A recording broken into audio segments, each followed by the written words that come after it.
In the early days of learning Japanese, the word desu is often the first tool you use to build a sentence. It represents the positive state of being. You use it to point at objects and state facts. I am a student. This is meat. It connects a topic directly to an identity. But eventually, someone will make an incorrect assumption. They might assign you the wrong profession or mistake one ingredient for another. You need a way to politely correct the record. In English, this correction is usually handled by dropping the word not into the sentence.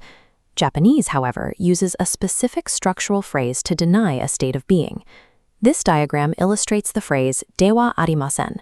It serves as a standard tool for creating a negative state, clearly marking the limit of a description.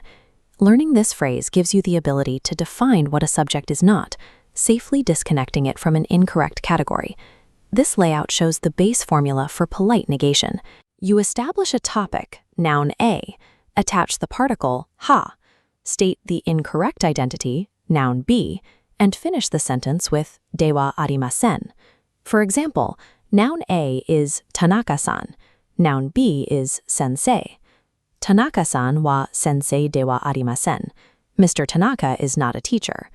Notice the character in the middle.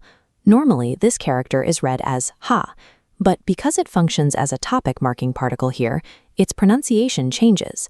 In this context, you must pronounce it as wa.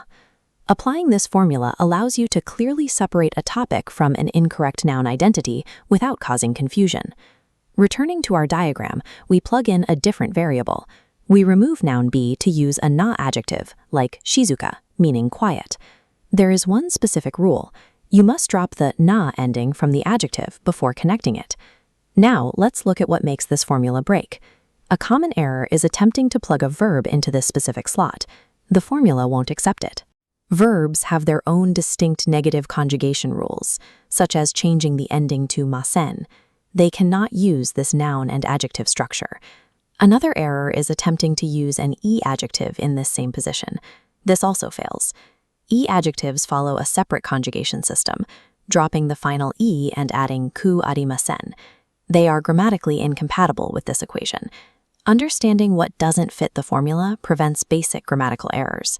The rules for this specific pattern are narrow and consistent. The standard Dewa Arimasen is a formal construction. It works well for writing or formal speeches, but it often sounds stiff in casual conversation. This diagram shows the common alternatives for polite everyday speech. You can replace the final block with either ja arimasen or janai desu. These swaps allow you to adjust the tone of the sentence. You sound more natural in conversation while still maintaining a polite level of respect. If you are speaking with close friends, the polite endings are dropped entirely, leaving the plain forms dewa nai or janai. Japanese grammar is modular by design. By simply swapping the tail end of this equation, you can adjust the politeness of your statement to match the setting. There is one final way to modify this formula, by changing the time. To describe what a noun or adjective was not in the past, you change the end of the formula to Dewa Arimasen deshita. You are no longer limited to identifying what things are. You now have the tools to clarify what they are not, across different times and social settings. Success with this pattern depends on three mechanics: pronouncing the particle as wa, dropping the na from adjectives, and choosing the ending that fits your formality needs.